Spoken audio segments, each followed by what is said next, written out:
คุณโบนัทธา Mahattana with us today. How to best describe? She's an anti-junta activist, a pro-democracy activist who have been active over the past 6 years, basically, since the May 2014 coup. Let me introduce by saying this. This is something very important. I recall that I interviewed her, or interviewed you, back in sometime late last year. We did a story as to whether the activists like yourself have lost any hope in a possibility of seeing a massive protest or demonstrations taking place. And correct my memory if I'm wrong, you sort of were not optimistic at all, to say the least, that there would be a large gathering in any foreseeable future. But fast forward, 10, 11 months on, we are here, and I would at least say that 20,000 people easily are around. Are you surprised? Let me just start by asking whether, coming from being very pessimistic, because when you led a persistent protest over the years, and I recall, the number of the protesters were never more than 500. I think the max was like 300. Okay, 7. Okay, we can debate, but not beyond 1,000. We can agree on that. Yes. At that time. So what happened over the past 10, 11 months? Can you tell us what happened? My voice is going down, right? Is it good? The voice? During our time of our movement, we are under the completely authoritarian government. It's absolute authoritarian regime. So at that time, we are under the kind of rule that prohibit the assembly of more than 5 people. We are under the full military government. Right. So people are in absolute fear as well, and that explains why the scale of the protest cannot grow any further. Even though the demand at that time was simple, as calling for an election. That's correct. Yes, but fast forward, as you said, up to now we are under it's kind of the prolong of the authoritarian regime, but it is a democratically elected per se. Yeah, with under Pravit, the same man we are who under staged the the same coup. man, but the new factor is that we have a parliament, and within the parliament we now have the opposition party, and that is something very crucial, usually overlooked, but actually they play an important role in protecting the right of the people through the parliamentary process. And even though the leaders will be charged with many charges when they come out, the people have the belief that their voice could be heard, and there is the parliamentary mechanism to take the demand forward. And I think that's why the hope is now very big, and people are ready to invest their energy and their effort in this cause. But are you surprised that the majority of the protesters now are young, students, even high school students? Did that come as a surprise to you? And how do you make sense of it? At first, it was a surprise. Thank you. At first, it was a surprise. But when you start to listen to the students, you then realize that the feeling of suppression on them is not only for political reasons. Of course, they are aware of what's going on in the country, but more importantly, they are aware of what's going on in their life within the school itself. Right. The school in Thailand, there's a culture of authoritarian culture. There's a culture of suppression, and students has bear that for a long time. They live with it for a long time. So when someone starts to speak out, it's very easy for the rest to speaking up because they have been feeling it. Yes. So the demand of the student is not only relating to the bigger picture of the protest, but they also demand for their own rights in school. the demand to have their hair cut the way they want, the demand to be treated well, the demand for the child rights to be protected. So I see. Now I have also observed that a good number of red shirts have turned up today. Here and there, if you could pan you the can camera, see you could see a the pickup red truck with the red flags there. So there's a lot of dynamics going on. My question is, what do you think of that? The pro and cons of the red shirts now, being very much present here at the protest. I think it made the protest stronger because we have to admit that the red shirt movement may be the biggest in our contemporary history, and the loss that they face is the biggest as well. And I think that kind of motivation, that kind of wish is carried on to up to today. If there's only students, I think it could be lessened by half. If you really look around, it's a mixture of the elderly and the young. And even though people don't wear red shirt, many of them are the red shirt supporter. Yeah? Myself is one of the supporter, even though I was not part of the red shirt movement. But because the red shirt movement is very simple in their demand. At that time, they demand for election, they demand for democracy, and this is something universal. That's why it's very easy to carry that forward. Right. Now, in relation to politicians, because we place the importance of interviewing you, just before I managed to grab you, actually we walked past Kun Jaturon Chai Sang, who was walking around. Unfortunately, because I have to come and meet you, so I told him to wait, but he wouldn't wait, he would just walk around. But no,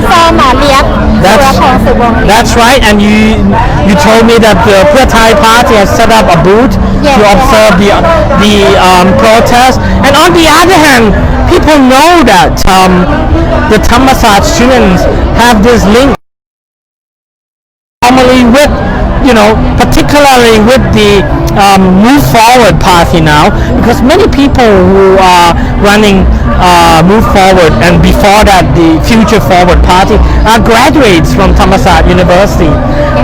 People like Thanathorn, Chungwung Rungkit, Piyabut, Sangkanokun, etc. Thammasat students. How do you see the relationship between politicians and the protests now? Do you think there's a lot of debate about that? Should they keep their distance? Should they be more engaged and interact with the protesters? Where do you think would be the best line? Many. One is that the link between political party and the protest leader. I think it's just the perception. There's no real direct link, because I think for this movement, every political party who support democracy movement is supporting them, and that's why you see like Pheu Thai party and actually other party as well, like Seri Rom Thai MP. I just saw one. So it is every political parties who are supporting democracy, and we can say that all of the opposition parties are like that, so they are in this basket. For the role of the politicians in the movement, I always say that let it be natural. As well as they are political party, they are also a citizen. Yeah. So if they want to join the movement because they feel like so, then they have the rights to do so as a citizen. But their role in the parliament is another thing. And I think each political party has their own agenda, has their own objective. Right. And it's the kind of objective that they have promised to the people before the election. So they can carry that on. I think the people movement here and the political party in the parliament. For the democracy side, they are moving towards the same goal, but the way forward may be different. They may take different approach. They may have different strategy. They may have some demand that may not be the same, and they may even disagree with some of the approach. And I think that's very natural and healthy in the democratic society. We cannot claim that the voice of the people here are the voice of the entire country. Right. That's a very important point. There are many political parties who are representative of their voters. So those voices will be counted as well. Right. Now, since you're very well versed in English and about what's happening around the world as well, I think I would like to just throw in this other big issue being raised by the Thai Party Royalist group, which is the allegation of an existence of the conspiracy theory that the United States are behind the protesters, that they are funding some of the organization which is part of the alliance, and I mean, to be fair to them, the Congress funded, the U.S. Congress funded National Endowment for Democracies have been, if you look at that paper, funding some of the organizations that are linked or at least fully supporting the protesters. But I see, okay, we talk about NET and I just researched about them recently. If you think about the agenda, thinking about Greenpeace, for example, I think they're the same kind of organization, right? But Greenpeace is working for the environment, and if NET is working towards democracy, so why not supporting, if they do? And if Greenpeace support other organizations in other countries to save the environment, so what's wrong with that? Right. Yeah, like when we talk about the soy dog charity, we talk about the orphanage, and now we talk about the democracy. Right. So absolutely all right for me. Okay, maybe a few more questions now. Sure. Get into the more complicated stuff. Now it's clear to me, at least, and correct me, or you can argue or differ from me if you think I'm wrong. There are two main protest leadership or groups now.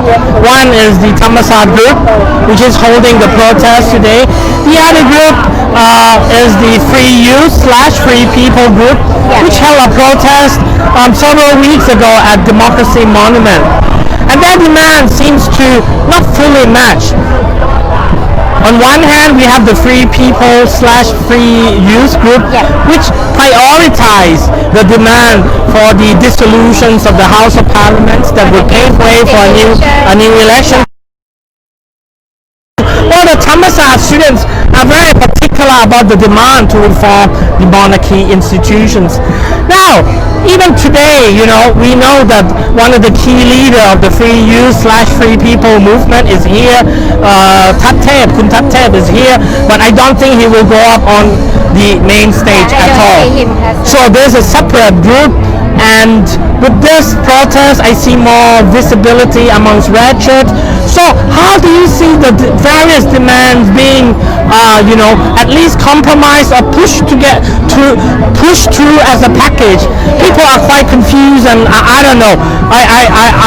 I think there's still some discussions to be made or agreement to be made between the two groups, which have a large and significant supporter. I mean, maybe both.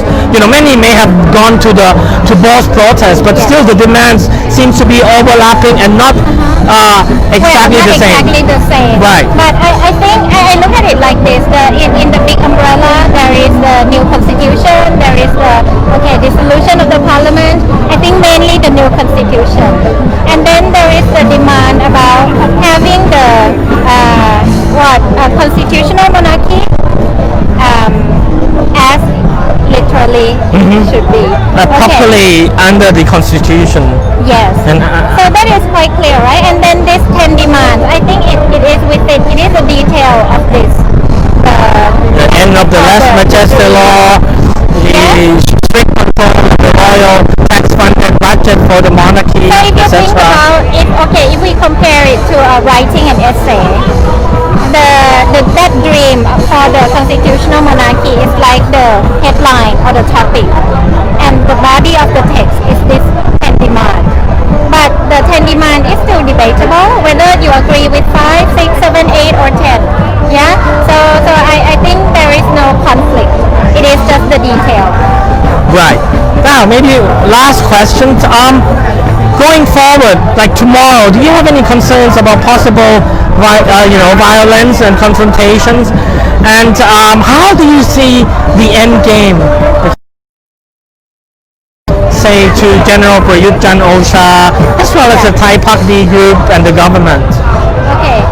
What I worry about tomorrow, just a little bit, is what will they do, and whether or not that action is constructive, or whether or not that action will just make some people angry and be counterproductive.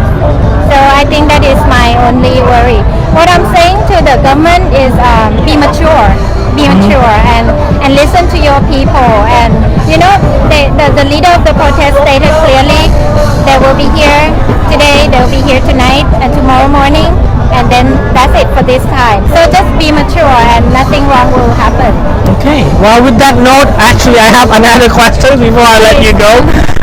Talking about the funding, we have been trying to ask the Thammasat student protest organizer to clarify with us, let us know how much they have obtained through public donation. And the fact remains that they said they're going to let us know, let House of English know, and yet they have failed to, as we speak, over the past 2 months, to give us any details. Now, a few days ago, I did interviewed human rights lawyer Anon Nampa, who is also a protest leader that will address the crowd this evening. And I asked him about the donations, because a few, on top of the organization, a few protest leaders also have made their bank account available on social media to let anyone who wants to support to donate money. And I did ask Anon about Anon Nampa about how much he have received from donations. He would not tell me the direct figure, but he said at least it's enough for him to use until the end of the year. And currently he has a team of 5 people, and the expenditure is like 100,000 baht plus a month. So we work it out, and at least he has no less than 500,000 baht in his pocket. Yes. Now, this is happening, while another protest leader, Sirawit Seritiwat or Janiu, I believe, have been accusing another activist of, siphoning, or cutting some of the money that he ought to receive for traveling and going up country to speak on stage. 2,000 or 3,000 baht. That's right. So how should the protester best handle the donations, the protest leader and the organizer? Should they be more transparent in your view and clarify to the public how much they have been used? Or do you think they are very concerned that the government may trace the big donors, and the big donors will get into trouble? How can we feel that this movement is democratic and that it will not abuse or misuse or corrupt the money donated by the public? Personally, I don't care, because it's the issue between them and their donors. Right. If their donors feel that they're happy with what they're doing, and if their donors feel that they're willing to support, it's their business between these two parties. Okay. And for me personally, no problem at all, because I know that the donors are willing to support. For example, if I pay 100 baht and I see I'm happy, and I think the cost to their life is cannot match with any level of donation. Okay. With that note, we thank Kunbo Nuttaa Mahattana, who have been so gracious to give us probably half an hour to talk about many issues. Will you be around tomorrow when they march or not? Not sure. I will. Okay. see the sunset. But I heard you're camping around here Yeah, tonight. yeah, I have booked a room around here. Okay, if we see each other and if things get really serious, we might run into each other. But do take care and thank you very much for your time. Thank you too. So, คุณครับ so this is we had a long chat and which was I believe a good, frank and honest interview and exchanges. We're going to take a closer look to the food kitchen, the free food kitchen. I think we have to go that direction.